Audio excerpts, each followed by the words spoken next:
Hey, Daredevil fans! The Man Without Fear is back, and this time, things are more intense than ever. Daredevil Born Again has finally hit our screens, and we're diving headfirst into Matt Murdock's new chapter. Welcome back to your nerdy show. I'm your host, Spoiler Master. With the city's most dangerous criminals on the rise, new allies, and old enemies lurking in the shadows, this is the Daredevil we've been waiting for, and it's darker than ever. From shocking twists to intense courtroom drama and some of the grittiest street-level action, the first two episodes have already set the stage for one heck of a ride. So if you've been following Matt's journey since Daredevil Season 3 and are ready to see what's next in the MCU's darkest corner, then you're in the right place. Let's break down everything that went down in Born Again, episodes 1 and 2. Trust me, you won't want to miss this.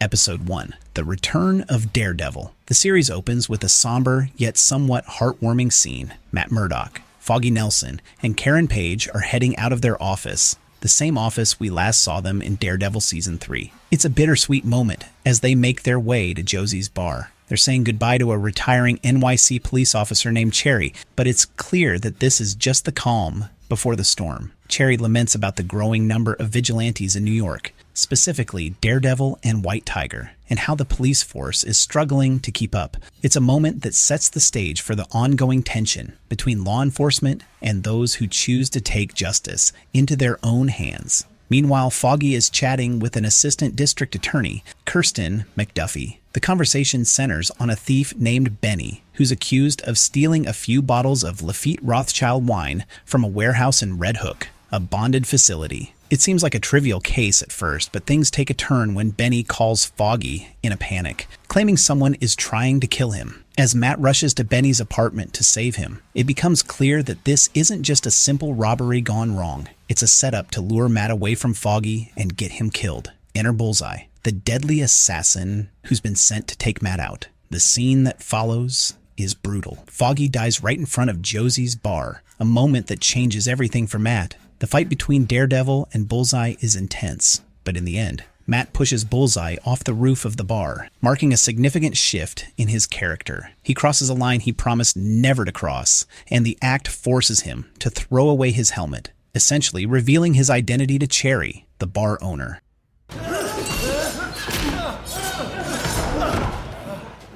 1 year later, fast forward 1 year, Matt has given up being Daredevil, and he's now focused on practicing law alongside McDuffie. Their firm, which is still in its early days, is barely hanging on, but they're doing their best to make a name for themselves in the legal world. Matt attends Poindexter's hearing, where he gives a statement about the events that led to Foggy's death. The result: Poindexter is sentenced to life in prison without parole. For Matt, it's a moment of bittersweet relief. Justice has been served, but the damage has already been done. Matt and Karen share a brief moment afterward, but it's clear they've both been distant since Foggy's death. Matt admits he ghosted Karen while dealing with his own trauma, and Karen, in turn, distanced herself from Matt. She hands him one of the horns from his old Daredevil helmet, an artifact that now symbolizes everything he's lost.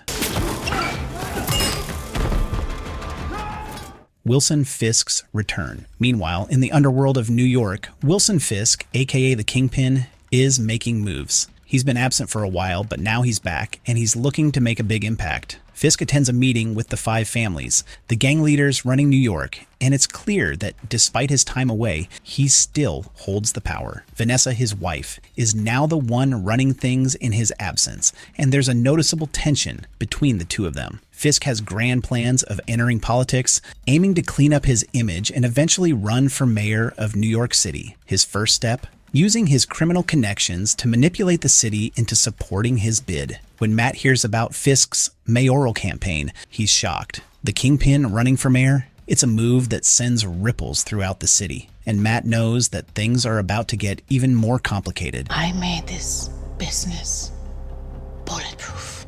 Matt on a date, kind of. In the midst of all the chaos, we get a lighter moment when Matt goes on a date with Heather Glenn, a therapist. This date was actually set up by McDuffie, who thought it would be a good way for Matt to get his mind off things. The date starts awkwardly, especially after Matt finds out he was set up. but it ends on a sweet note when Matt and Heather share a genuine conversation. But even this seemingly innocent moment is touched by the shadow of everything Matt is dealing with, especially when he finds out that Heather is connected to Fisk's plans. Episode 2.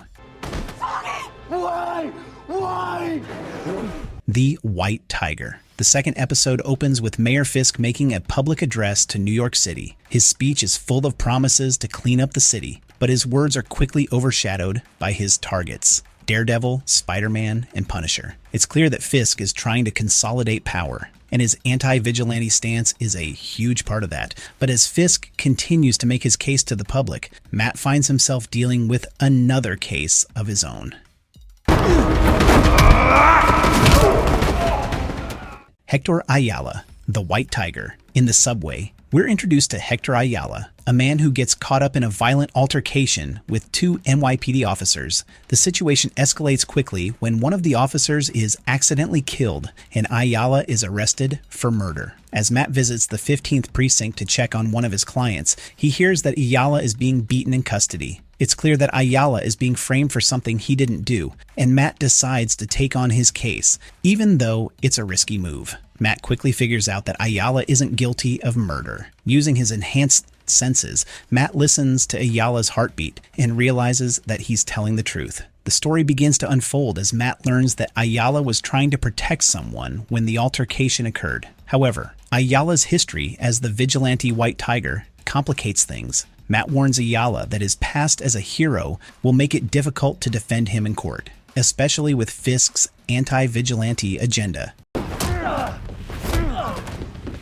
Fisk flexes his political muscles.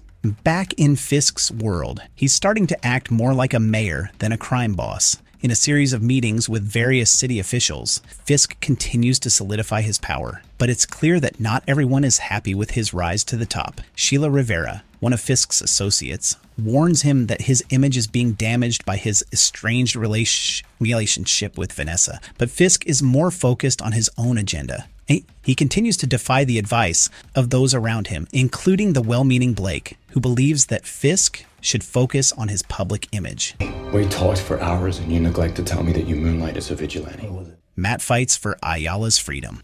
Matt and McDuffie show up in court to defend Ayala, but it quickly becomes apparent that they're outmatched. Hochberg, the NYPD's attorney, is a formidable opponent, and the judge immediately grants a motion to deny Ayala bail. Matt is frustrated, but he knows he can't back down. He takes matters into his own hands and starts digging into the details of the case. When he finds out that Ayala was trying to protect Nikki, a man caught in the crossfire, Matt knows he needs to act fast. Meanwhile, Fisk continues to manipulate the situation. He's not just focused on his mayoral campaign, he's also pulling strings behind the scenes to ensure that Matt is forced into a corner. Fisk's people begin investigating Matt's personal life, and it's clear that they're aware of his relationship with Heather Glenn. This connection could be a powerful tool in Fisk's hands, and Matt is starting to realize that he's playing a dangerous game. It is my personal mission to make sure that your term is shorter than his.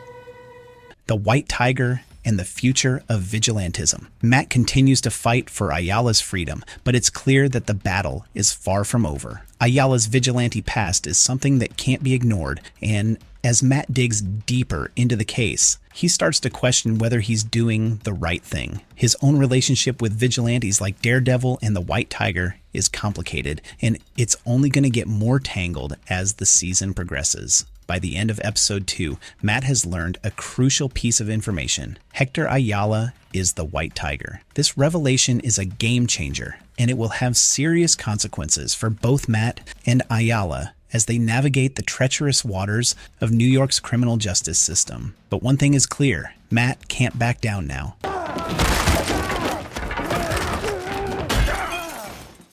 Our nerdy thoughts. So, that's a wrap for the first 2 episodes of Daredevil, Born Again. From Matt's struggles with grief and loss to the rise of Mayor Fisk, there's a lot going on, and it's only going to get more intense. What do you think of the direction the show's taking? Are you excited to see how Matt's journey unfolds, or do you think things are only going to get darker from here? Let us know your thoughts in the comments below. And don't forget to like and subscribe for more deep dives into the world of Daredevil and the MCU. Thanks for watching, and we'll see you next time. No, what the heck, I'll laugh anyway.